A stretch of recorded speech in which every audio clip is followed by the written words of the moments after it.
Pada 22 September 2005, kapal induk Fujian akhirnya sukses meluncurkan jet J-15T, J-35 siluman, dan pesawat peringatan dini, KJ-6 Monroe menggunakan katapel elektromagnetik. Uji ini menandai awal dari babak baru kekuatan Laut Cina. Laut Cina Timur menjadi saksi ketika teknologi terbaru itu diuji. Satu kesalahan saja dapat menjatuhkan pesawat ke dalam ombak yang ganas, membawa tragedi bagi pilotnya.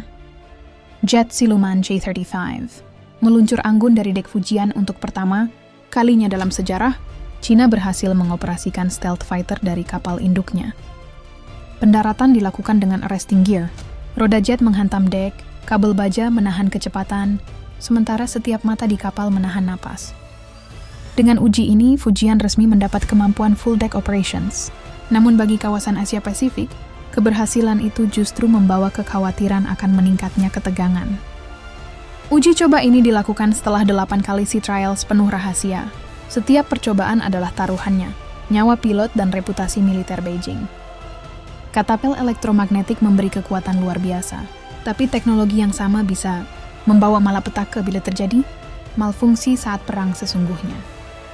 Pesawat KJ-600 berhasil terangkat dari dek. Dengan radar canggihnya, Fujian kini mampu mengawasi langit dan laut lebih jauh, membuat musuh sulit bersembunyi. Jet J-15T terbang meninggalkan dek, mesinnya meraung keras, membelah angin dan ombak. 1 detik salah perhitungan bisa berakhir dalam tragedi. Hasil uji menyatakan semua sistem kompatibel dengan berbagai pesawat. Bagi Cina ini bukti kekuatan. Bagi dunia, ini tanda bahaya baru. Katapel elektromagnetik melempar pesawat dengan kecepatan mematikan. Di balik inovasi ini ada potensi luka serius bagi pilot bila sistem gagal bekerja. Fujian, kapal induk tipe 003, kini keluar dari bayang-bayang Liaoning dan Shandong.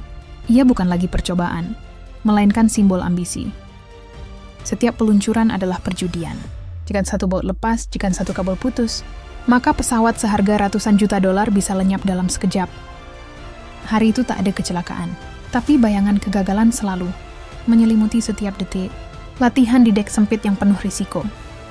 J-35 jet generasi kelima melesat ke langit dengan siluet anggun. Namun di balik kecanggihan itu, ada pesan ancaman bagi tetangga regional.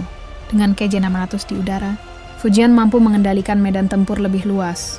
Dunia tahu, ini bukan sekadar latihan, ini unjuk kekuatan. Latihan dilakukan di laut lepas, jauh dari daratan.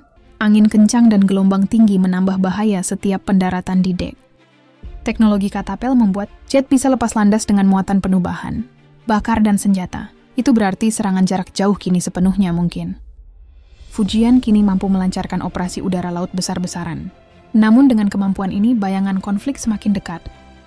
Kebanggaan militer dirayakan di Beijing, tapi di balik itu, risiko kecelakaan dan tragedi selalu mengintai setiap penerbangan.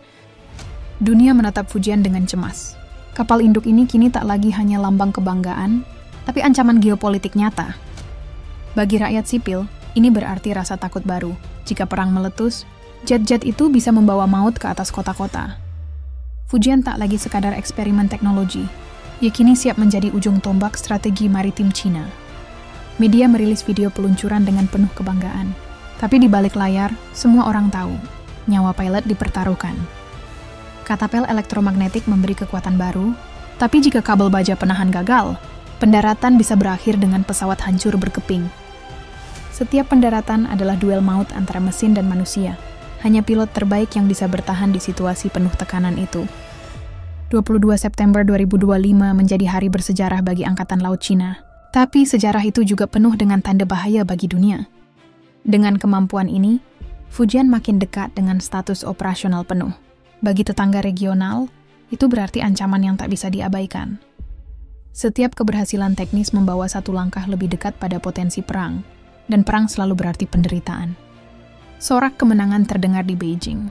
Namun di baliknya, dunia mendengar gema tragedi yang bisa datang kapan saja.